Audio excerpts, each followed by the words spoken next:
Hello বন্ধুরা, welcome to আরকে sports. আশা করি তোমরা সবাই সুস্থ ও ভালো আছো। আজকের এই ভিডিওতে কিছু গুরুত্বপূর্ণ আপডেটস শেয়ার করার রয়েছে। সেই গুরুত্বপূর্ণ আপডেটসের মধ্যে দুটি প্লেয়ার, মোহনবাগান দলের দুই তারকা ফুটবলারকে নিয়ে মেনলি আপডেট শেয়ার করার রয়েছে। তাই ভিডিওটা শেষ অবধি দেখতে থাকো এবং এই চ্যানেলে প্রথমবার এসে থাকলে চ্যানেলটিকে তোমরা সাবস্ক্রাইব করে নিও। বন্ধুরা, প্রথমেই যে খবরটা দেব, ভিএআর ভিডিও অ্যাসিস্ট্যান্ট রেফারি, এটা ইনক্লুডিং কবে থেকে হবে, মানে আমাদের আইএসএলে কবে থেকে আমরা ভিআর দেখব, এটা নিয়ে তোমরা অনেকেই অনেক রকম আলোচনা, অনেক রকম প্রশ্ন করেছিলে। তো একটা সময় এটা নিয়ে আপডেট চলে এসেছিলো যে খুব তাড়াতাড়ি ভিএআর অর্থাৎ ভিডিও অ্যাসিস্ট্যান্ট যে প্রযুক্তি রয়েছে সেটা চালু করা হবে। তো এই বিষয়টা নিয়ে আজকের দিনের যে অফিসিয়াল খবরটা পাওয়া গেছে, ভিডিও অ্যাসিস্ট্যান্ট রেফারির এই প্রযুক্তি যেটা চালু করার জন্য প্রাথমিকভাবে কাজবাজ শুরু করে দিয়েছে এআইএফএফ। তো খুব তাড়াতাড়ি তোমরা ভিডিও অ্যাসিস্ট্যান্ট রেফারির যে প্রযুক্তিটা বা এটার যে সাহায্য সেটা দেখতে পারবে এবং রেফারি কিন্তু এবার খুব ভালোভাবে ম্যাচ পরিচালনা করতে পারবে বা কোনো কিছু ভুল সিদ্ধান্ত তোমরা কিন্তু এবার ম্যাচের মধ্যে দেখতে পারবে না। তো এই খবরটার পর এবার মোহনবাগান দলের দুইজন তারকা ফুটবলার জনি কাউকো এবং হুগো বুমোসকে নিয়ে মোহনবাগান দলের কী সিদ্ধান্ত, তাদেরকে নিয়ে কী খবর রয়েছে সেটাই তোমাদেরকে শেয়ার করি।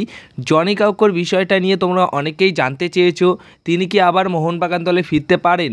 তো দেখো, জনি কাউকোর না ফেরার সম্ভাবনাই সবচেয়ে বেশি রয়েছে, তিনি আর ফিরবেন না এমনটাই কিন্তু খবর রয়েছে। মোহনবাগান দলের হয়ে তার খেলা তোমরা হয়তো খুব সম্ভবত আর দেখতেই পারবে না। আর যেহেতু এই বিষয়টা নিয়ে এখন অবধি অফিসিয়াল কোনো রকম খবর মোহনবাগান শেয়ার করেনি বা অফিসিয়ালভাবে তাকে থ্যাংক ইউ জানায়নি, যেভাবে আমরা দেখলাম জুয়ান ফার্নান্ডোকে থ্যাংক ইউ জানিয়েছে একটা পোস্টের মাধ্যমে, তেমন কোনো রকম পোস্ট করা হয়নি জনি কাউকোকে নিয়ে। তাই অনেকে জনি কাউকোকে নিয়ে এখনও অবধি আশা করছো বা এখনও অবধি আশা করো যে মোহনবাগানে তিনি ফিরবেন, বাট যেটুকু খবর সূত্র অনুযায়ী সেটুকু হচ্ছে জনি কাউকো আর ফিরবেন না। এবার সবশেষে যে বিষয়টা শেয়ার করব সেটা হচ্ছে হুগো বুমোসকে নিয়ে শেষ অবধি কী সিদ্ধান্ত নিল। তো দেখো, সমর্থকদের কাছে ম্যানেজমেন্ট কিন্তু সবসময় চুপ, কারণ সমর্থকদের জন্যই মোহনবাগান ম্যানেজমেন্ট দল তৈরি করে বা মোহনবাগান তো সমর্থকদের জন্যই একটা দল, তাই সমর্থকদের কথা শুনবে না তো কার কথা শুনবে?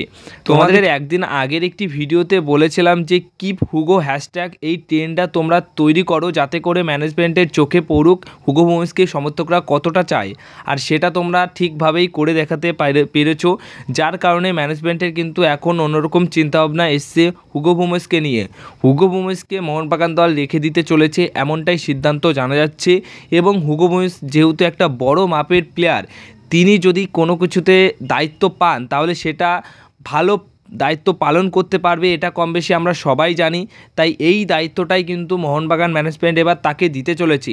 হিরো সুপার কাপে তাকে ক্যাপ্টেনের দায়িত্ব দিতে চলেছে মোহনবাগান ম্যানেজমেন্ট, যেহেতু শুভাশিস বোস ক্যাপ্টেনের দায়িত্বে নেই এবং হুগো বুমোস সেখানে একজন বড় মাপের সিনিয়র প্লেয়ার হিসেবে এতদিন তিনি যুক্ত রয়েছে মোহনবাগান দলের সঙ্গে। তাই এরকম যুক্ত থাকা ভালো মানের প্লেয়ার যদি এবার এরকম একটা বড় দায়িত্ব পায়, তাহলে এমনিতেই নর্মাল যেরকম তিনি খেলে থাকেন তাতেই আমরা অনেক খুশি।